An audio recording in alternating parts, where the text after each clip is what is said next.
Time now for the voice of the land on the Big Play Network with your hosts, Kevin Arnold and Always Positive Jay. Don't adjust whatever device you watch us on. Don't adjust the sound levels on your podcast platforms, whether it's Apple, Google, or Spotify. That's right. The voice of the land has moved to Wednesdays, everybody. That's right. Voice of the land is here. We are live. We are ready to roll. Sundays just weren't cutting it for us anymore. We decided, why not add something to the work week and give you guys something to enjoy in the middle of your week, and that is the voice of the land. I'm Kevin Arnold. He's Always Positive Jay on the other side. Our producer extraordinaire, Peter Tellep. We call him Audio because he's like an artificial intelligence piece of machinery or whatever you want to call it. What Jarvis was to Iron Man, Audio is to the voice of the land. We are a part of the Big Play Network and partner with LPV Productions, and we are brought to you by Vector Technical. They'll get the right person in the right job the first time. More information on them to come, but trust me, their offices are pretty close to where I live, and they have plenty of job openings to help you try to get in. So make sure you're reaching out to our friends over at Vector Technical. Guys, welcome to Wednesdays. Yeah, seriously, it's the middle of the week. It's weird. It is. It totally threw me off. Like when I got home, I'm just rushing around. I gotta go. And I'm like, all right, I had way more time than I thought I needed. I'm already off to a better start. I already retweeted before we even started the show. Boom. So that, you know, I retweeted too. Look at that, man. We're on it. We're on it. We're pushing this thing. I know we said 8 o'clock when we made this announcement tonight, making a little bit of adjustment. I'm sure there's going to be other weeks we do the adjustment. Let's just say Voice of the Land will be on Wednesday nights. Voice of the Land will be on Wednesday nights. Now, in a couple of weeks, you're probably gonna see another co-host with Jay. Always Positive Jay. He's not going anywhere. I'll be here. I'm not going anywhere either, but I have other things to attend to. And I think that's a good point to at least start, I think, as a whole show. Prayers, well wishes, what we try to do to start. This all started from, our friends over at Illegal Hand to the Face, another podcast that talks Cleveland sports. They'll talk food, all of that kind of stuff. They do have a live show coming up at the fundraiser at Melt. A fundraiser at Melt Barn Grill, I believe. April 25th. Independence. I'll be there. You'll be there. They had me at Melt. You had me at Melt. And well, it's National Grilled Cheese Day too. I mean, come on. If it's National Grilled Cheese Day and you ain't at Melt, you're doing it wrong. Well, if they're not at Melt, they're watching us. So we kind of need that. They can watch us there. We're available on their phones. Yes, exactly. Yes, we are. Yeah. Hey, start playing it. If people are like, hey, I'm trying to eat over here, quiet it down. Oh, I like what that person just said. What is that? Oh, it's the voice of the land. Oh, well, now we get more voices about us and word of mouth. That's how this spreads. But we started this prayers and well wishes thing. We don't do it every show or anything like that, but they do shout outs to start the show. I kind of like that. We try to bring positivity, but we also try to bring attention to, where life kind of comes in and hit you with a reality check. The former original host of this show, Nick Paulus, and his wife, Kelly, just welcomed their son into the world. They made the announcement today. I wasn't going to say anything until they made the announcement. They did make the announcement of he was about 10 weeks early, but it sounds like everybody is doing well. So you just pray that Michael James, I think it is it? I know it's Michael. Michael Paulus. That's Michael Paulus. Michael Paulus. Baby Michael.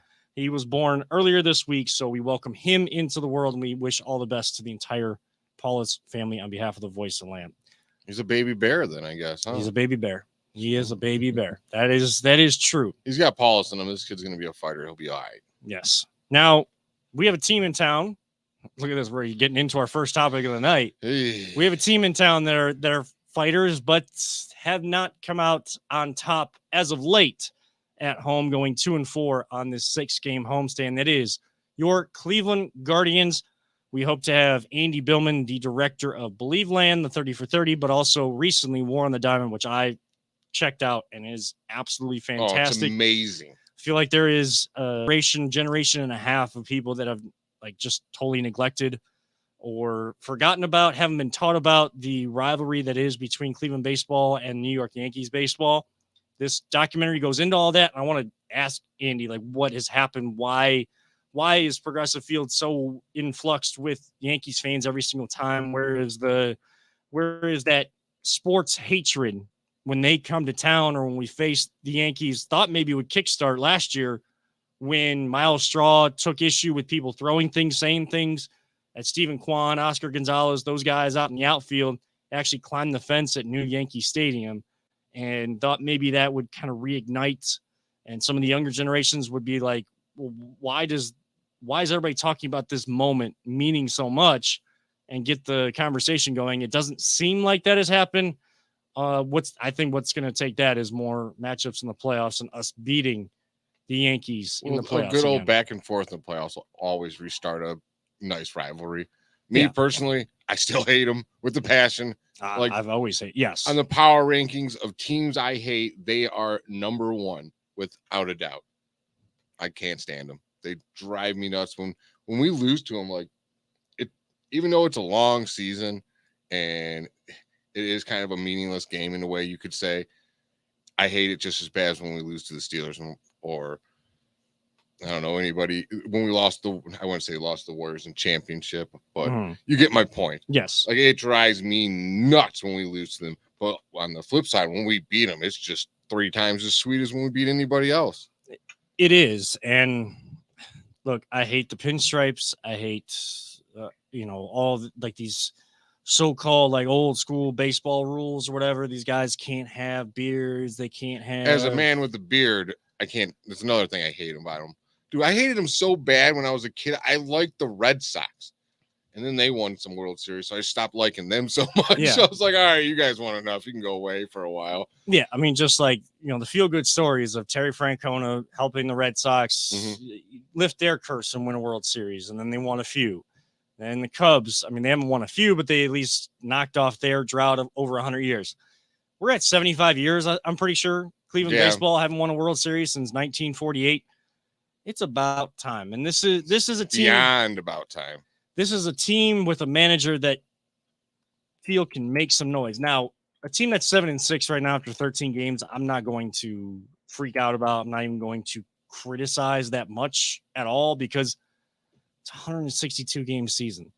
Dude, you got 40, 49, 48 still left to go. It's even pointless to look at stats or standings until about 130, about 40% of the way through the season. Yeah, once you get into June, like after a couple months have gone by, because in those first couple months, a bad 2-week stretch can be easily corrected by a good 2-week stretch, and then you find yourself middle of your division all the way to the top, and you're up by 3 games. It's going to be a little bit different this year because the Guardians are going to play more teams. They're not going to play 19 games against their division opponents. They're not going to play 19 against the Royals and the White Sox and the Twins. You're only going to play 12 or 13 this year. So you don't get to beat up on what people still think isn't the greatest of divisions. Twins and White Sox are up there. Royals and Tigers, they're kind of in their downswing. Tigers, I think, are trying to come back up. Royals just hit their downswing. Guardians have to strike while the kettle is hot. They do have to go further than what they did last year. You can't bank on doing exactly the same thing and being able to get to the exact same point, like hitting the reset button or having the checkpoint in your video game where like it automatically saves. And then when you die, you come back to that point. You don't have to go back to the start of the level. You get to come to the middle part of the level. That doesn't happen in real life. That doesn't happen in sports. So this team has to find a way to recreate what they did last year and build upon it. I'm not going to be upset if they're 1 game over 500, 13 games in, and start saying that that's not going to happen. Are there issues? Yeah, they're not hitting with runners in scoring position. They're leaving way too many men on base. Class A ain't pitching all that great right now. I mean, and how many times? He's not terrible, but he's not great. Yeah, he comes in. And unlike people on Twitter are saying he's washed up and he's done for, I'm like, dude, are you serious? Like, no, we're not going to overreact on this show. Yeah, that's not. If you're tuning in for the first time because you didn't know that the show existed, welcome. Please tune in as often as you can. You can come in for a little bit. We go for about an hour. We have a few commercial breaks, and you can tune in for a little bit. You can, kind of step away. We always have the audio and the video is reposted all over the place so you can catch what you missed. You don't have to. I'm not here to like bring everybody and stay for every single moment of the show. Like that's not who we are. We try to be realistic about things. We try to look at things the way that they are and not overreact, but also not underreact. I would be underreacting if I didn't at least draw attention to this team not hitting with guys on base, leaving too many guys on, and pitching being inconsistent, especially out of that bullpen. I wouldn't be doing my job if I didn't state those things. But am I going to make those things out to be like this team absolutely sucks and those guys need to go? We need to trade them, just like people want to do with Karinchak when he didn't have a good game. He's had issues with this new pitch clock. People want to do it with Class A now after today. We've seen it so often. I don't know what it is, but closers come into a tie ball game and they don't look the same. They don't look the same on the mound. Now, that's not an excuse, but for some reason, that different mindset, okay, this game is tied. I'm not trying to nail down the win. I'm trying to keep my team in the opportunity to go win it in the next half inning if you're at home. I'm trying to get my team to extra innings because I know that we've been successful in extra innings. I think 4-0 this year. I'm not going to overly freak out. I hate losing to the Yankees. That's all. I hate losing to the Yankees. I don't like it. I mean, people, everything you said, and to top it off, the Yankees lineup is stacked, dude. Like I hate saying it. They have a terrific offense. They got dudes up and down the lineup that can hit bombs at any given moment. Right. You get guys on base, and as a fan, you're like, oh crap. You like have the feeling that 2-run shot or 3-run shot's coming. Like, so if Class A, I don't know, it wasn't a blown save, obviously. It's not a blown save, but blown opportunity to. It's going to happen. It's baseball. Like, no one's perfect. Mariano Rivera is not out there anymore. This dude is pretty damn close to him last year, but he's still not him. Those guys don't exist. Like, he's as good as they're going to get in the game. And he's going to bounce back. And your team still had a chance in the bottom of the ninth because they're not going to stop fighting until the game has reached 27 outs. Until they've gotten to all their 27 outs. Terry Francona team. They're never going to quit. They're never going to quit. So don't quit on them. Yeah, don't. This early. If you were all about opening day and you went downtown for just the festivities around it, for the adult side of it, the adult beverage side of it, to hang out with people, it was a sunny day, but it was cold. I have nothing against that, but don't be that person that, if you're only going to focus on one day or a few days, like opening day when it's the whole stadium sold out, or a playoff game when everybody's there and all sold out and the people that actually have the money get to go. Those aren't the people that are in those seats throughout the year, the entire time. So please, I try not to tell people how to fan. I try my absolute best. I'll ask you this. Does that annoy you when people go to the opener, don't go to any other games, don't care, and they're going just for the party atmosphere and don't care about the game, don't care about the team. They're just taking up a seat and taking up a spot. That part doesn't annoy me because that's what opening day is. Opening day is basically like a holiday, playoffs would drive you nuts. Not even playoffs. Like those are kind of like, those are holiday type moments, but it's when those people that just do that, they know that they can blow a certain amount of money to go and be a part of those big moments. They don't actually pay attention to what's going on, why the season is going the way it is. And then they tune in or look at their ESPN app, look at their pitch tracker and see one half inning where a closer gives up the one run that gives the Yankees the lead. Then they want to run him out of town. They haven't seen what else he has done. How did we get to that point? What could have prevented or allowed the Guardians to stay in the lead 3-0? Opportunities like what was in the ninth, like if you don't know the whole story, don't criticize. That's what frustrates me the most. If you don't know the whole story, I find it very difficult that you would be the biggest voice. It's reacting to headlines is what you're saying. Yes, much. Reacting to headlines, like not reading the story, just reading the title of the book, taking the clickbait, and that's probably what this world is now. That's what society is now. Social media has that. Oh, hey, it definitely isn't social media. Our title of the show is Welcome to Wednesdays. If someone really likes Wednesdays, or they're, they just see like, hey, welcome, and they see a video and they turn it on, like clickbait. Like, we kind of had clickbait ourselves. Like, we're trying to get people to watch, but we're also trying to have real conversations. And as we build upon us being on Wednesdays and during the week, and when I know a lot more of these types of shows, more people have the opportunity to tune in. Sunday nights are difficult. It's family time. It's family meals, Sunday dinner with the family. My It's wife also and I a pain in the ass to book guests. Yeah. We have a guest that we're trying to get on tonight with Andy Billman, and, a little bit more like, nothing against anybody. Like, people are taking time for their family. We were given an opportunity to be a Browns post-game show. Come on, after Browns games, do that for Big Play. Officially, unofficially, we kind of coined ourselves, but nobody said anything. Like, Dave was all cool with it. So that was a really big opportunity. We were a post-game show for one of the big teams, the biggest team in this town, and from the standpoint that this is a football town. This is a football state here. That was after a good season too. And yes, we were brought into a bad season. Yeah, it was after a good season and all that kind of stuff. But hey, times change. Your eyes get open to things, and now we have the opportunity to bring in more guests. We're going to try to build upon this, and we want to bring in other people. If we can find those modes to bring in other people. I know audio just brought in like a whole new computer system as well. So hopefully we're streaming out there. It seems like we are, because I'm watching myself, but like on like a 30-second delay. I'm seeing like my hands are moving right now. I'm going to see that out of the corner of my eye in like 30 seconds. I just saw it. Oh, okay. Well, I've been moving my hands this whole time. Yeah. You do move your hands a lot. That's a good thing. You're taught to talk with your hands. I understand. I talk with my hands. Like, I didn't realize Arnold was an Italian name.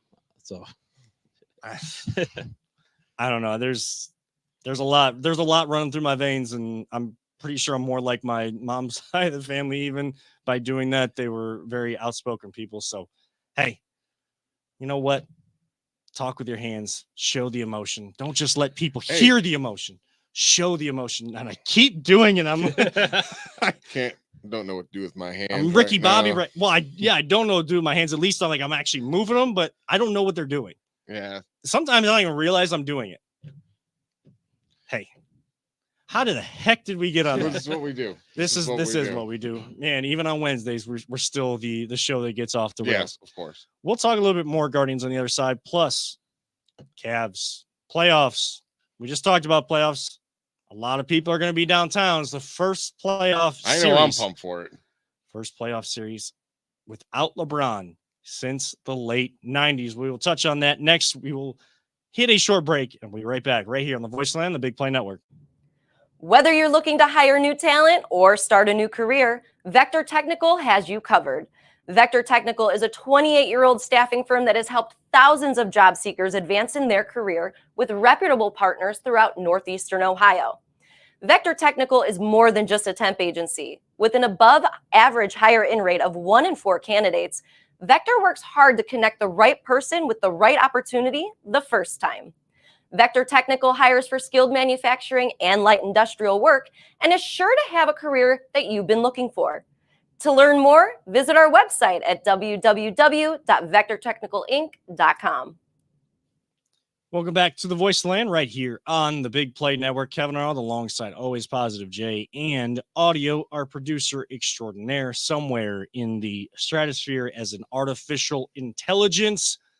We were talking Guardians. We will probably touch on that more if we're able to get Andy on. But just to wrap up the initial Guardians talk, start to the season, Jay. Do you have any legit concerns to start this season? No. I mean, I don't like the injuries to the pitchers. If anything, I'd say that. That's probably out of all the stuff that I mentioned that I said that we needed to mention, leaving guys on base, pitching staff not and in the bullpen not being as strong as we saw last year.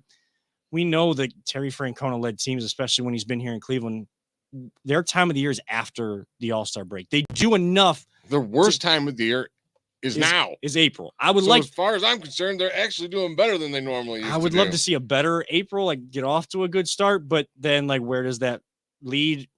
I'm going to trust in what this organization has done and what they've shown us that they do. If there was one concern, it is the injuries. Tristan McKenzie, I know he started his work back. He's doing throwing a weighted ball. He'll be, he'll be reevaluated for throwing activities, actual like baseball throwing activities here soon. Savali, who started out well the first 2 games, I know he wasn't happy with giving up that lead that he had, pitching so well against the Mariners. But then an oblique injury, like this guy just unfortunately can't stay healthy. Like you just feel bad for people like that. The injuries just mount up and stack and stack and stack, and all you're spending more of your time rehabbing than you are building upon a successful season and being able to go out there and pitch every 5 days when your number is called. That's the hardest part. But we'll see. Luckily, these injuries are happening early, so hopefully you get them back. You get them back at the right time where they are fully healthy, and we can move forward from there. Knock on wood that those issues aren't. I mean, the kid today, he pitched pretty damn good. Well, what's this organization known for, even in the minor league system? It's developing pitchers. I swear they got a Finding 3D printer somewhere hidden, and they're like, "We need a new right-handed pitcher." It's like they ship it out there, they put it in water, they watch it grow, and then they're like, "We drafted this guy, and we've just been printing him this whole time." Hey, I've seen crazier things 3D printers can do. Dude, 3 different Cy Young winners now? Wait, no, 4, 5? How many Cy Young winners do we got going on these days? I don't know. Let's go back. We got Bieber. Yep. Then we had Kluber. Yes. CC Sabathia. Yes. Didn't Cliff Lee. Didn't Cliff Lee win one? Yeah. So there's 4 I know of. I think that's the 4 I can think of.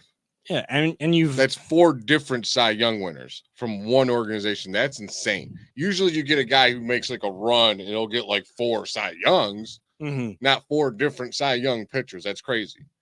And they, even if they have to, just money wise, the way the market works, even if a guy has to move on, the next guy is the next guy. That number 2 steps up, and somehow they find another really good pitcher to be in that we 5 supposedly rotation. have, I can't think of the guy's name, and I heard Andre not talking about him, and they won't even let Francona look at him pretty much because it's like, oh, he'll get all like, ooh, who's this guy? Oh, let's bring him up. He looks good, but they want to let him develop because they're smart in what they do. They don't rush these guys.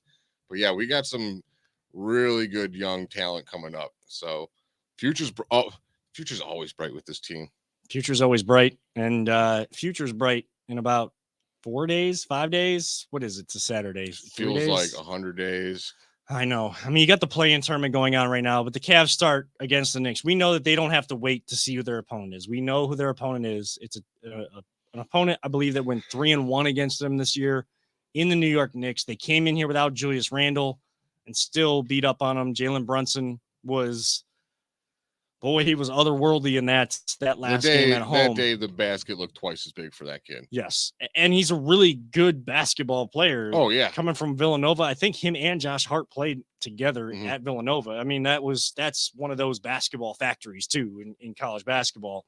So I'm surprised by Jalen Brunson's success in the league. I'd be lying. Like, I knew that Jalen Brunson was going to have... If I'm correct, he outdueled Mitchell in the playoffs last year, didn't he? I think he knocked him out, the Dallas Mavericks. I think so, yeah. Yeah. So I mean, don't take these guys lightly. Like, I'm not thinking we're just going to go in and beat them up and stuff. Like, I'm a nervous wreck about this game. I'm not going to lie. I think we're going to win, but, man, I think they're going to give us a fight. I think it's a good game. I think it's the best matchup so far in the first round by far. I love that Cleveland's all about it. I love that people are excited. Hearing people say that we're going to sweep them or a gentleman sweep, that 5 game. I'm not frustrated by that or anything. I'm realistic. I think that this could go 6 or 7 games. I'm not saying I'm picking the Knicks, but that's how good or what Tom Thibodeau has done for that team. He has given them a bit of a defensive identity, and they have guys that can go fill it up. Even if Randall's not around, RJ Barrett can fill it up if he needs to. Jalen Brunson, Josh Hart is one of those X factors out there on the floor. And when it's possession by possession, like playoff basketball is, I think part of it is, I think people here in Cleveland have forgotten what playoff basketball is. Now, we have that dude in Donovan Mitchell, but it's a different feel to this team. This is a team, not that those other teams and the one that won a championship wasn't a team, but you knew it was LeBron and everybody else. Donovan Mitchell can fill it up and can be Donovan Mitchell and everybody else. But if this team is going to have success, back then, this team could have success by LeBron going off and other people struggling, and this team could still win. Look at the 2007 Game 6 Eastern Conference, or no, Game 5 Eastern Conference Finals up in Detroit. 25 straight points, 29 of the final 30 points that the Cavs scored to take Game 5, came home, won in 6 games, finally conquered Detroit, who was a strong player in the Eastern Conference at that time. LeBron had to get over that hurdle to learn how to win. There's going to be bumps and bruises. This team is going to have to learn how to win. Playing in the play-in last year is nothing compared to playing in even Game 1 of this series, let alone getting into Game 5, Game 6, like when you're coming down to it and you're in elimination type games. Every play matters. Every single play matters. You and cannot every player give matters up on anything. You have to give 100%, 100% of the time. That's the bottom line. Every player matters too. Yes. Whoever's in the rotation, whoever JB decides to go to, whether it's 7, 8, 9 guys, whatever that rotation looks like, everyone is going to have to contribute. The games that the Cavs struggle in, or if they drop a game here or there in this series, you look at the box score, it's going to be either one-sided, one guy like Donovan Mitchell or Darius Garland or Evan Mobley has a really good game, but everyone else does not. This team is successful when they move the basketball, when they get everyone involved. Donovan may still get 40, but there's times he's gotten a quiet 40. When I say that, I mean that in the best way possible, because you've seen Darius Garland get inside, get it to Donovan Mitchell, get it to Mobley, keeping Mobley engaged. When Mobley is going, you got to keep him engaged. There's been too many times this year where the fourth quarter, Mobley doesn't touch it. You got to get Jared Allen involved. A little bit of energy, even on the offensive side, for a defensive stalwart. That raises your level, of intensity, focus, and confidence so that you go do what your role is to the best of your ability. Everybody's involved, and that's really what this message is going to be. The biggest thing that I love, I don't know if you guys saw this story at all, JB reaching across the Gateway Plaza to Terry Francona for advice, because this is going to be JB's first playoff series, first playoff game as a head coach. He's been in other playoff games on the sidelines with other coaching staffs, but this will be the first time he is a head coach in a playoff series. He got advice from, as much as they have a 3-team coalition between the Browns, Cavs, and Guardians here in town to help the community grow, JB was trying to go that was a story that just, my eyes went wide and just absolutely loved that. Is that saying that that's what's going to lead them to win this series? No, but it's who JB is, and we should expect it, but it's still eye-popping. It's being humble, kind of, in a way. You know what I'm saying? Like, I've never been here. Let me ask the guy who's been in the playoffs and done it all, different sport. But yeah, you're going to learn something about it for sure. I mean, all sports, once you get to the playoffs, there's something to learn from someone that's been there, without a doubt.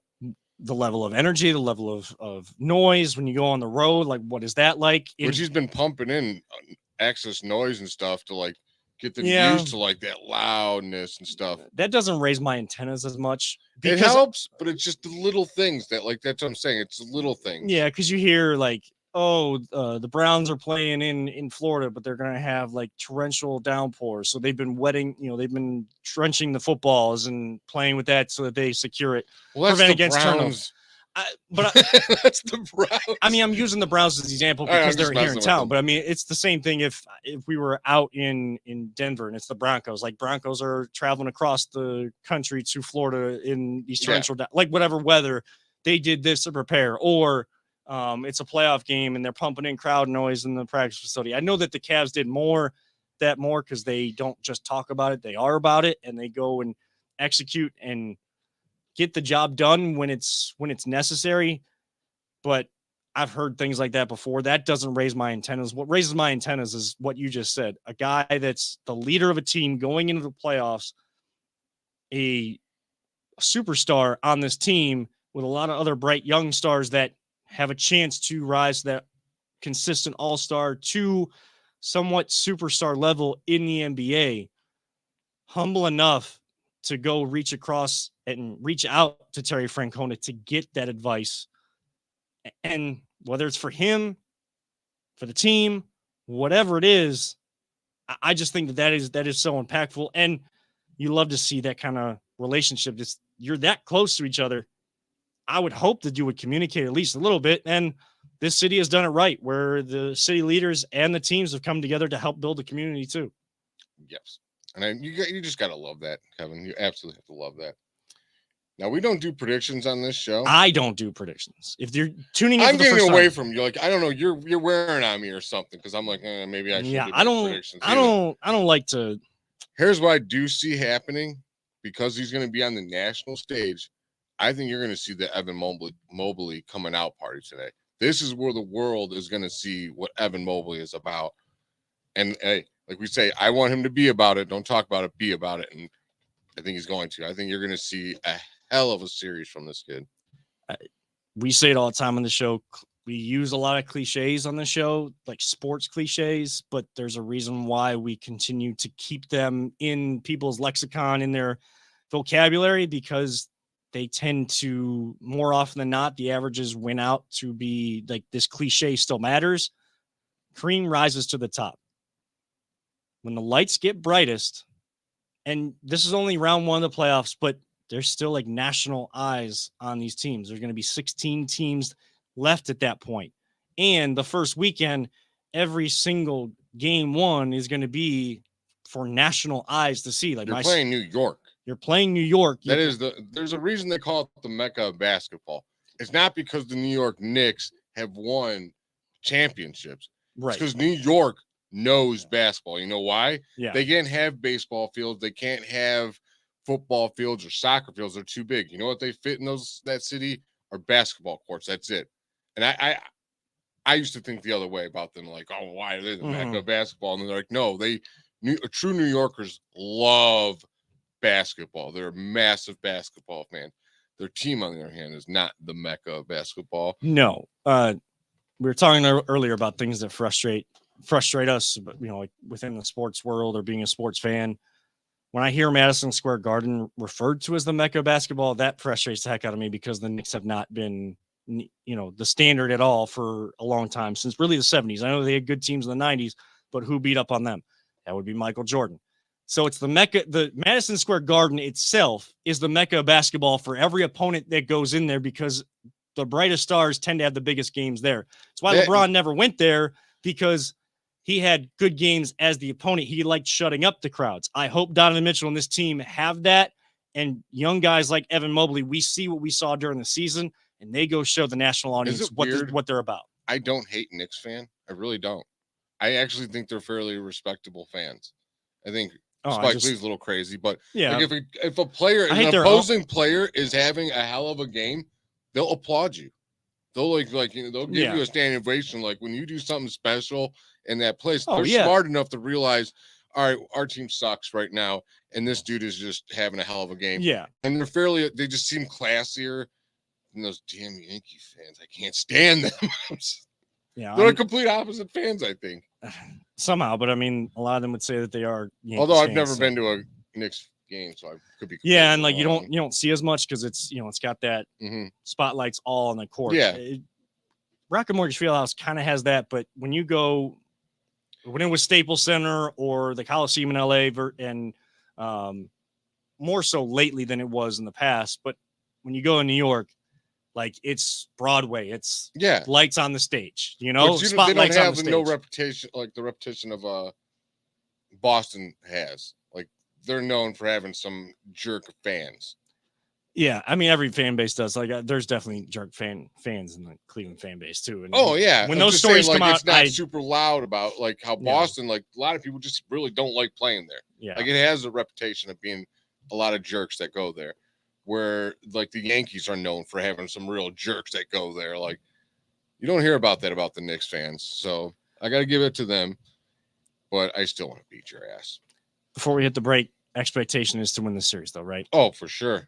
I mean, it feels like a little bit of a letdown if the Cavs don't at least win. I've one told series you, in the like, I'm playoffs. not afraid of any team in this East. Like, I think this team's potential could win the East. I truly believe that. If they play their game, play to their potential, everyone that contributes, they could beat anyone in the East. They've shown it. They've have a winning record against Boston Celtics. I can't stand the Philadelphia 76ers and their field goal finding asses, but like, I just truly believe we can beat anybody. Like, there is no LeBron James in our way. There's no Michael Jordan in our way. There's no Kobe Bryant and Shaq combo in our way. Are there good teams? Yes. And Giannis, he's a hell of a player, but he is not those players. I will not put him in that stature yet. I'm sorry. Well, Saturday at 6 o'clock cannot come soon enough because I'm sure the players are sick of talking about it already at this point, halfway through the week. I'm sick of talking about it. All we want is the actual basketball. And playoff basketball is here, and it's in town.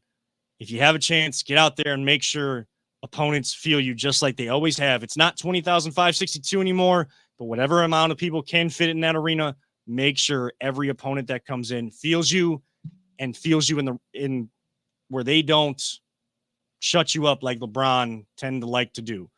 Use home court as the advantage, and then go shut up the away fans, and let's see what kind of run we can make in these playoffs. We are going to hit a break, though. If you're looking for some new gear, maybe a T-shirt as the weather gets nicer out there. Has it been some nice weather out there? Hey, I got one of those T-shirts, by the way, and they are super comfortable. Yes. That is a really comfortable T-shirt. Yes. The material is great. Yes. voiceoftheland.com / is that a / or backslash? It's a forward slash. Yeah. I'm not even going to get into it. Never mind. Yeah. voiceoftheland.com /shop, or hey, just stay tuned to the show right now. We got that commercial for you and the information along with how you can reach out to our friends over at Vector Technical. This is the Voice of the Land, the Big Play Network. Are you struggling to hire the right talent or maybe even find the right career? Vector Technical makes it easy. Since 1992, Vector has provided Ohio employers with a reliable process for hiring and have helped thousands of job seekers advance in their careers. Vector Technical is more than just a temp agency. We invest time to get to know each client and candidate personally. Vector places people in job opportunities that they are truly excited about. Interested in learning more? Visit our website at www.vectortechnicalinc.com to see a full list of our current job opportunities and to find out what Vector Technical can offer you.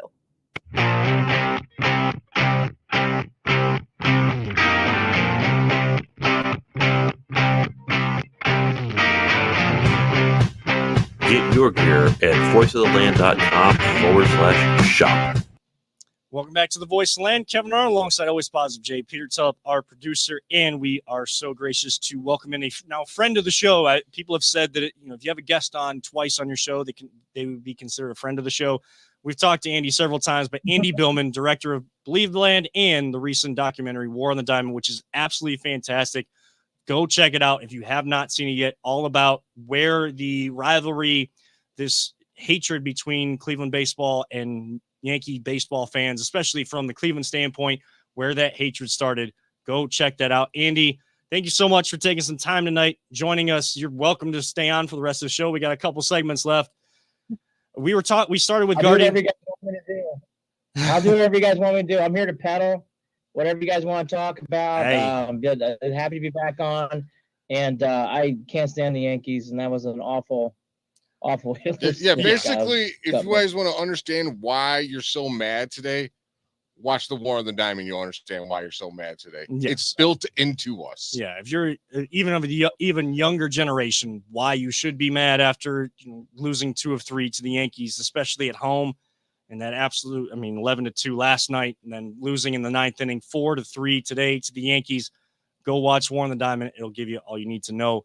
Andy, we started talking about the Guardians. Before we get into kind of just your thoughts so far on this team and like what the expectation truly is for them, talking about War on the Diamond, have you seen a change or like a loss of the true understanding from like passed from generation to generation of that hatred of why that sports hate rivalry should exist. And anytime Yankees come here or we go there, we should be, should be kind of that rivalry standpoint there. Yes, I think there's sometimes a misunderstanding of the Red Sox Yankees rivalry is everything. It's a great rivalry. The way I would compare it to is, let's actually do it more local, Michigan and Ohio State. Michigan and Ohio State is a great rivalry. It's fantastic. It doesn't mean Michigan State's not a rivalry. It doesn't mean North Carolina State's not a rivalry. Those are rivalries too. Duke and Carolina's the Mecca, sure. Like another comparison would be Alabama and Auburn. Wonderful rivalry. The biggest and longest rivalry in sports in college football, still play this day, is Auburn and Georgia. Doesn't mean that's not a rivalry. It's a wonderful rivalry. So I do think it's something that's been lost. I don't know why in baseball it's that way.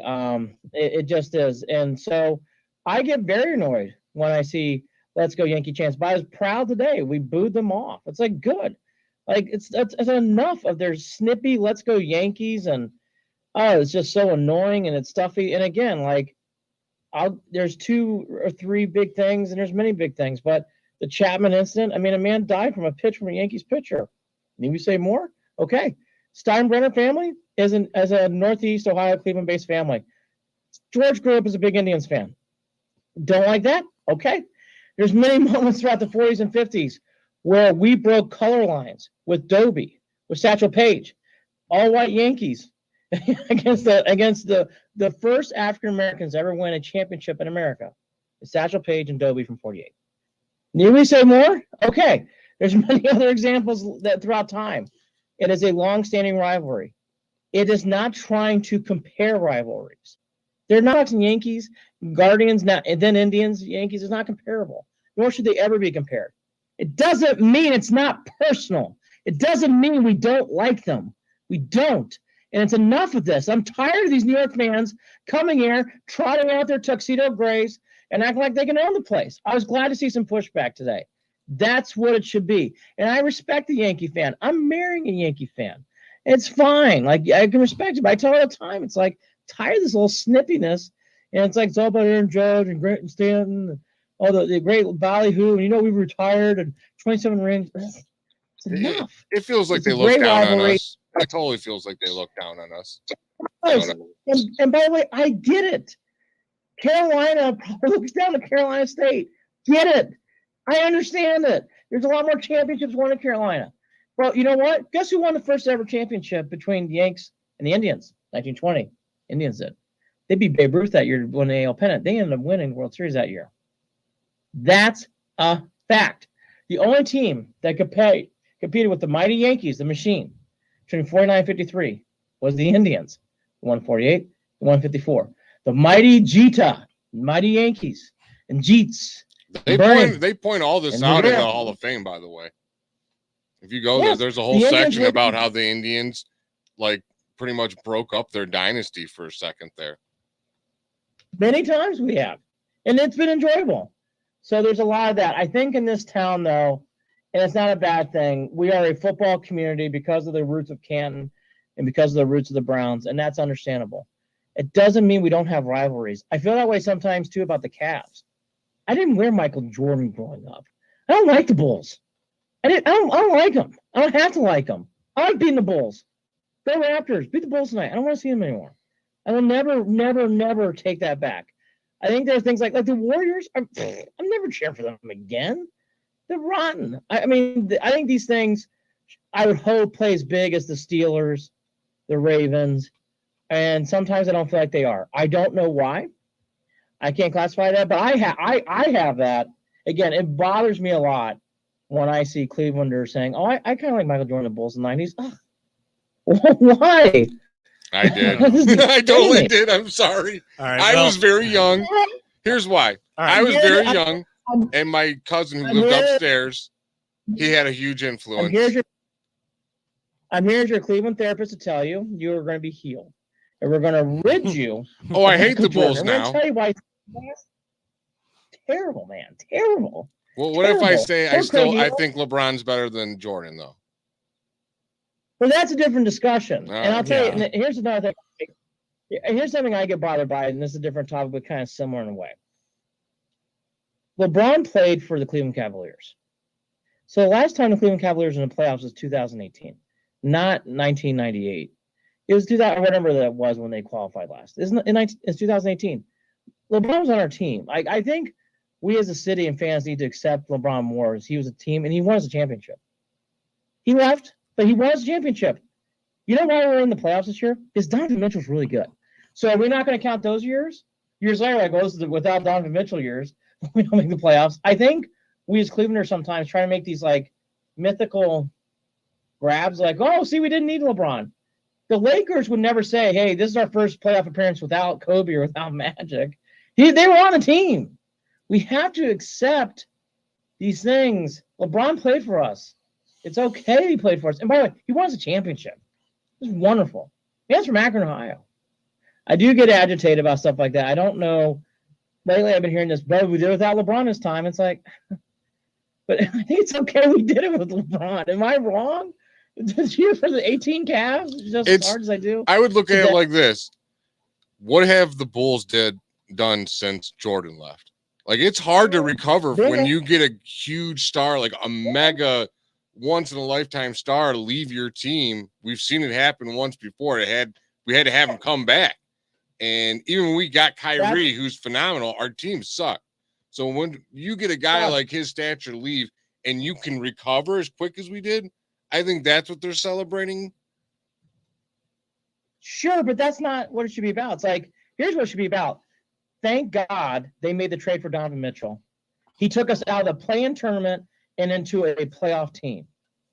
And I've heard people, is that trade a good trade? How could you say no at this point? That trade has changed the organization forever. I think the punch secured the beef what happened in Utah. Who was the problem in Utah? I think we figured that all out too. We're right, but it's even like, I think sometimes different sports, different things you have to accept. It's like, I heard you guys before, and I agree with you. I would hope Mobley would go off. I think he's had a very good second half of the year. I think there's some things that's going to be very challenging against the Knicks. But to me, in watching the Cavs, I watch every game. I watch every game last 3 or 4 years. This Donovan Mitchell guy is a very, very special player. And he's changed the organization. And he fits really well in this town. And I think when you start thinking about how we keep him in town, because I'm telling you, if Donovan Mitchell walks someday, I think it's a big change. And I don't think it's like a little change. I think it's a big change. And he's done a lot for this community. In watching him play this year, that 71-point game was mythical. He's breaking records that are just very, very, just mythical records. I just love the guy. He's probably my favorite Cleveland athlete right now. I think there's anybody compared to Nick Chubb, J-Ram, like that kind of level. I just love Mitchell. I just applaud his effort. He is a fighter. He is such a gamer. And I just hope people will enjoy him this year. I'm just so in love with Mitchell. I'm blown away by his talent. He can win you a game. Yeah. In a big spot. He can definitely win you a game. And, I think it's crucial that the NBA did away with you can only have 2 max players in your team. That's huge for the Cavs because we've seen that their front office, their ownership group will pay for that. And, you're right, Andy. And I think I've been, without even realizing it, I think I've been someone that has, kind of mentioned this is the first playoff appearance without LeBron since 1998. Like I've mentioned that too much, but really it is the first playoff series for Cleveland to get behind and get out to Rocket Mortgage Fieldhouse, make the opponents feel you inside that arena since 2018. And if you're going to be good, you're going to need big star players. And Donovan Mitchell is that, but he's also doing it within, we just don't want to see that stanky leg that we saw with LeBron. If there was one issue with those playoff years with LeBron, it was the stanky leg. It was him trying to go get a bucket. And, Donovan Mitchell can shoot the outside shot a lot better than LeBron. So, you trust that shot going in a lot more, but you don't want to see that offense at all. I just think Mitchell is a very special player. And LeBron took us to 4 straight finals in a wonderful area where it was very competitive with the Warriors. And those were special years. Mitchell, I think sometimes he's very good, but he's not great. I hear that a lot from national perspectives. In my opinion, I think he is on that cusp too. But I think he's better when people think. Oh, yeah. That Bulls game, I just was in awe of that kid. That kid was not playing, I think, 100%. and he gutted out and just made plays and made plays and made plays. And I just like his tenacity on this team. And I know they have Garland, who's transitioned to a point guard. That was not easy for him. I think he's done a nice job there. Allen's Allen. He's very lovable. Love that guy. Waves to the crowd. I mean, what else are you going to say? Waves to the crowd for the game. That's awesome. And Mobley, I think, is becoming a special star. But to me, there's the big four, the four horsemen. But really, it's Mitchell. Like, I think he does separate from the other three. Like, if Mitchell goes down, I think it's it. Yeah. I think it's over. And that's just how special he is. And in that first series, I mean, and it should be. It's going to be about Brunson and Mitchell. Whoever probably wins that battle probably wins the series. Honestly, that's what's going to come down to. Yeah, it's definitely going to be some compelling stuff. And, playing against New York, at least there'll be some more eyes on us. Now, will those eyes be favoring New York? Probably, but that doesn't matter. They're still going to get a taste of what Cleveland basketball and Cleveland sports fandom is all about. We're going to take a real quick break. We're going to continue and finish talking about expectations for the Cavs and Guardians, the two bright young teams. Probably a little bit more the city needs to get behind, but we'll touch on that. One final segment to go right here on the Voice of the Land on the Big Play Network. Are you looking for a career in manufacturing? Vector Technical has you covered. Vector Technical is a 28-year-old staffing firm that has partnered with some of the biggest and the best companies throughout Northeastern Ohio. The recruiters at Vector Technical will coach you through the entire job process and will help you land an opportunity that you are truly excited about. Vector does not add any additional fees and offers benefits as well as free online skills training through Penn Foster. To learn more, visit www.vectortechnicalinc.com and make sure to check out our job board to see a full list of our current opportunities and apply. Welcome back one final time on this new night for the Voice of the Land right here on Wednesday nights on the Big Play Network. Kevin Arnold, Always Positive J, Peter Telep, our producer, and joined by sports documentary filmmaker, did the 30 for 30 for Believe Land and War on the Diamond, talking about the rivalry of the Yankees, New York baseball, and Cleveland baseball, and where that all started back in the early 1900s. We kind of started with Guardians, quickly transitioning to the Cavs before we go back to the Guardians to finish out the show, because these are the two teams I could talk about forever. I mean, yes, we were doing Browns post-game shows, and that makes for easy content. Unfortunately, they have storylines to make for easy content all the time. Players getting in trouble, players, whether they're asking for trades or not, or they're making big moves. People think that they win the offseason all the time. That is what it is. They just make it easy. But the teams that I love the most here are the Cavs and the Guardians. Andy, I got to ask you, it's hard to say right now, and I know that, but do you feel like if the Cavs, and this is not saying they're going to, but if they don't get the job done in this series, does that make this season a disappointment or even a failure in your eyes? Yeah, but it's not I think there's levels of disappointment. It's like a 3 out of 5. It's like, yeah, I really wanted that. And it's an even series, so you want to win. To beat the Bucks, I think it's going to be a hard chore. Mm-hmm. I think Giannis, I heard you guys before, I'm on the opposite side. I think Giannis is a star. I do.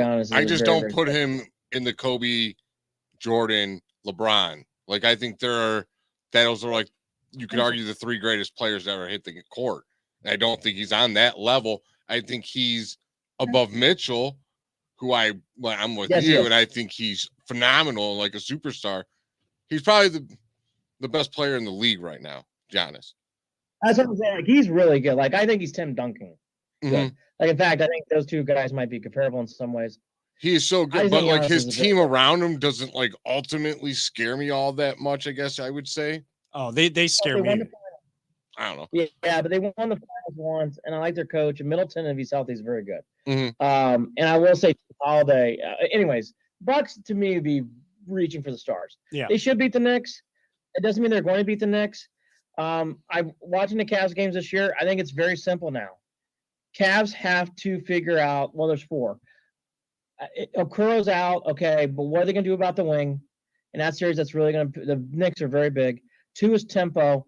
The Cavs play fast. Cavs are done. Cavs have to slow that ball down. The reason why their defensive metrics are so good is when they play slow tempo, it helps out their defense. When the Knicks played last, it was like a track meet, and that's not their game. They need to slow the ball down. It needs to be like mid to low hundreds, not high hundreds, 110s. That's just not the Cavs. And finally, recently, I don't know what's been going on rebounding. Cavs don't box out. There's a lot of times the Cavs just watch the ball. And because Mobley's so active blocking, Mobley's not there to rebound right now. So he's protecting the paint. They need guys to box out and get rebounds. If they can stop second and third chance points, they control the tempo, I think they'll win comfortably. But lately, they've had a real struggle with that. These last 3 or 4 weeks, really after actually starting in that Hawks loss, you've kind of seen the Cavs had trouble with tempo and rebounding. I think that's what it comes down to. The other last thing is bench. The Knicks bench, I think, is better than the Cavs bench. And I don't know, outside LeVert, I think LeVert's had a very good last month and a half. Who I think he's a key player for us right now. I defend him all the time. My post-game show, and boy, is LeVert haters. I support the guy. I like him. I'm on Team LeVert. I agree. I think his defense has been great all year. He's a team player. His metrics tell you who makes players around him better. Why would you not want that? I just don't understand. I think that's silly. People get down on him. Yes, he's good for a foul. I will say he fouls people and he gives up 3 shots. Yeah, I agreed. He does that once a game, and you rumble to yourself. People get upset like someone doesn't average 20 points a game.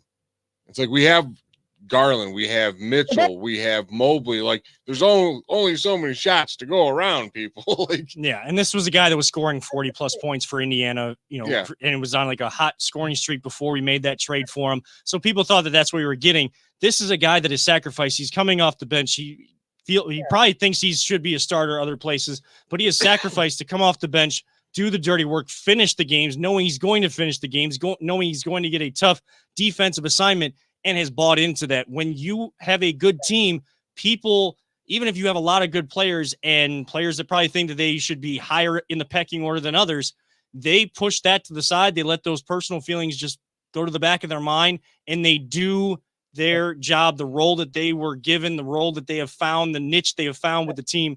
They do that, and they do that well. That's why Tristan Thompson was such a big piece of those championship teams, because, yeah, he was a high draft pick in the first round, but he found what his role was and did that to the best of his ability. And that's why Garland this year, he was always a combo guard. He isn't anymore. He's a point guard. And that is different. It's a very, very different position. The one other comment I'll say about this Knicks Cavs series, and I heard you guys talking before, because I've lived a lot of my years in Cleveland, Ohio, but I've also lived because of ESPN in the Northeast. I think the Madison Square Garden thing is going to be a real factor. It has been happy because the Knicks have been terrible. The Knicks fans are very rabid. I was just defending them. I was like, they seem like they seem not as mean as the Yankee fans. They're not. I don't hear anything about Knicks fan. But when you don't win, you know what I mean? It's like here's an example. When in the early 90s, when the Blue Jays came through, Blue Jays fans used to be like, we love coming through here. It's your nice fans. Like, we are winning. When you start winning, you start to push back a little bit. The Knicks fan base is very, very rabid. They love Brunson. They love this team. And what's going to really push it is the local media markets who've always been like, the Knicks are Fugazi and we don't trust them. They believe in this team too. So there's going to be a huge ramp up about the Knicks, and it's going to pump up that place. And it is a huge basketball market, as you guys said, and you're right. It is a huge market, and it's been dormant for 20 plus years. They are ready to be awoken. Yeah. I think that crowd's going to be a real factor. You know what, though? In the playoffs, you're going to have to play in tough places. I'll give you this. So, hey, you know what? At our home, we'll be representing. That's for damn sure. We are always loud there. All season we've been loud there. Absolutely. But you got to embrace it. Like, I think that's going to be part of this series. You're going to have moments where a Knicks fan, I would be surprised. You're like, man, blank them. I'm going to end up hating Knicks fan by the end of this series, is what you're saying. That's what sports are about. That's what sports are exactly about. But this is not like peaceful. What's a good example? Even Milwaukee, even when the Cavs play Milwaukee, and they're good fans, they don't bother me. They don't reach. Knicks fan, they're gonna be dialed up. They're very smart basketball fan. They know their basketball. That's for damn sure. in the past few years, when the Knicks have been good, you've not seen local media supporting them, actually. That is not the case with this team. They are very much behind them. And in my experience, that usually means the fans will be very ramped up. Yeah, that's I what. could be prepared for it. And by the way, that's fine. Yeah, That's about. That's why you got the 4 seed. You have home court advantage. Not to say that just bank on winning every single home game, but you have to take advantage of those moments, build some confidence in a playoff setting before you go into that game 3. Use these first 2 games to get that, build that experience that this team doesn't have. Individuals do, but this team does not have. We know. Now we know that that pressure can reverse. Sorry to interrupt real quick. That pressure can reverse. Yes. The Knicks, if they are down and they're getting squeezed, they will start feeling that pressure too, because the fans in New York will turn on you, and that is no different from Yankees to Knicks. Those fans will get chirpy against you. The difference between Cleveland and New York fans, but yeah, we don't really turn on our teams like that. Maybe the Browns, because they deserve it for so many years, and they'll get booed. But I've never heard like the Cavs gotten booed bad. No, people just don't go to the games. If it gets bad, people just don't go to the games. Like, people still show up to the Browns games even if they're bad, because you only get 8 of them. Well, you only get 8 of them, but this is a football town. We got to still show the support. But we don't like what's happening. How are we going to show them that we don't like what's happening? Well, maybe the same thing that people have done with the Guardians and the Cavs. They don't show up when they're not good.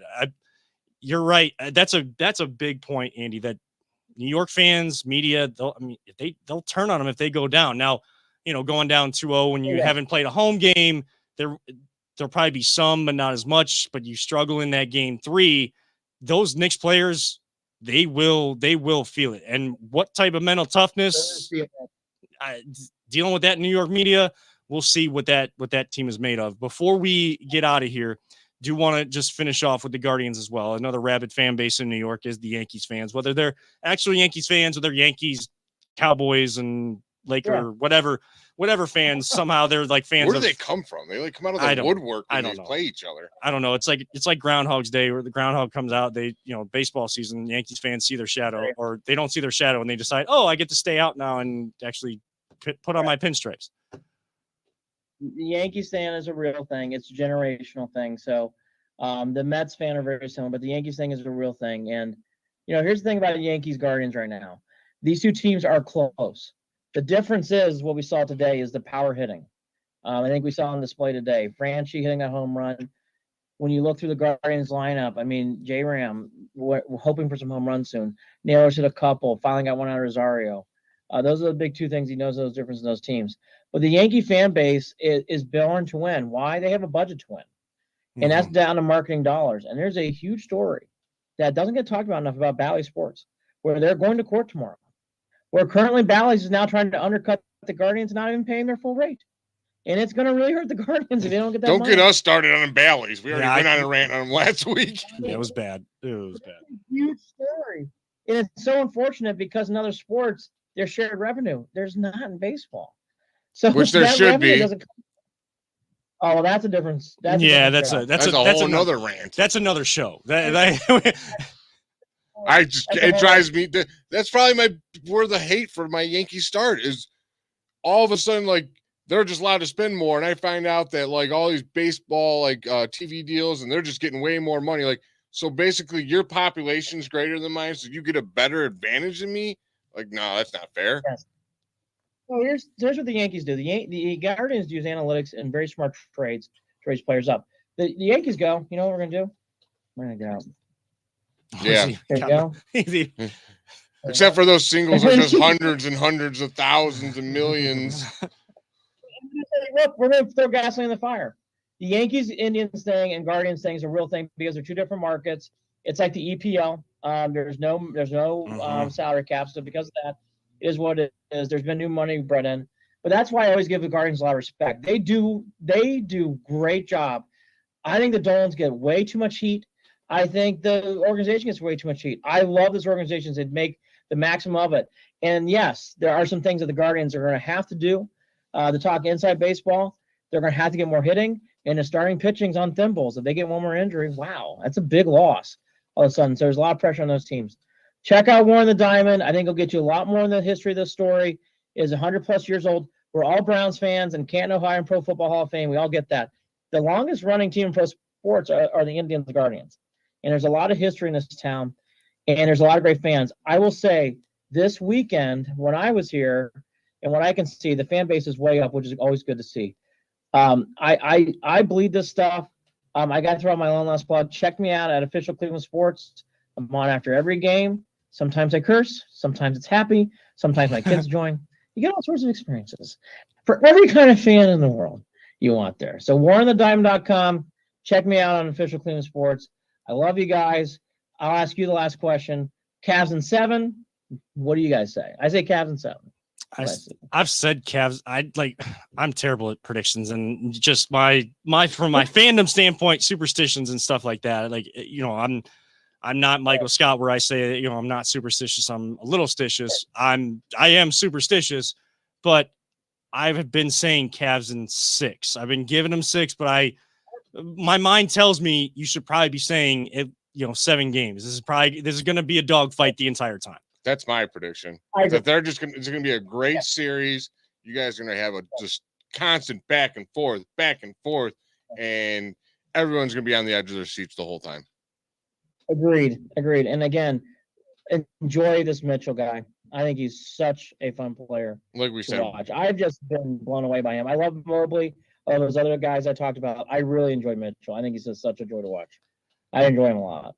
Well, Andy Billman, director of Believe Land, of course, the newest documentary, War on the Diamond. I'm telling you all, if you haven't checked it out, please go do it. If you don't understand where this rivalry comes from, why we are saying that New York and Red Sox is, yes, a much bigger rivalry and maybe means more to baseball. The Cleveland and New York rivalry still means something and is a rivalry. Go check that out. And, of course, tune into those post-game shows on Instagram at Official Cleveland Sports. Andy will be talking sports. And, Andy, we got to have you on for like an entire show. Instead of asking you questions, we just got to just kind of go round table and just do a 3-person thing at one point. We can talk about how excited we are about third-round mock draft picks. We can talk about like how I don't text people back on time, like poor always positive Jay. No, all day long. I don't text well. I teach class. We can talk all sorts of stuff. Go Cavs, go, and believe in those Guardians. Yes. A long season of baseball. Enjoy the ride. 2 out of 3 of the Yankees not. Yeah. Yes. Strong message from Andy Billman. Thank you so much for coming on the show here tonight. And thank you everyone who did tune in to the first edition of the Voice of the Land on weeknights instead of weekend nights. That is the Voice of the Land right here on the Big Play Network. For Always Positive Jay, we're going to close this thing out the way we always do if you're just tuning in for the first time. Don't talk about it. Be about it. That is Always Positive Jay. For Peter Tellup, I am Kevin Arnold. Thank you to Andy Billman for coming on to the show tonight. As a reminder to sports fans, don't let anyone ever tell you it's just a game. We truly love you all, 3,000. And as our great late friend, Mike Allen, always used to say, live life, all gas, no brakes, go after those things that you want. Until next time, right here on the Voice of the Land, we will see you next Wednesday, whatever time it might be, right here on the Big Play Network.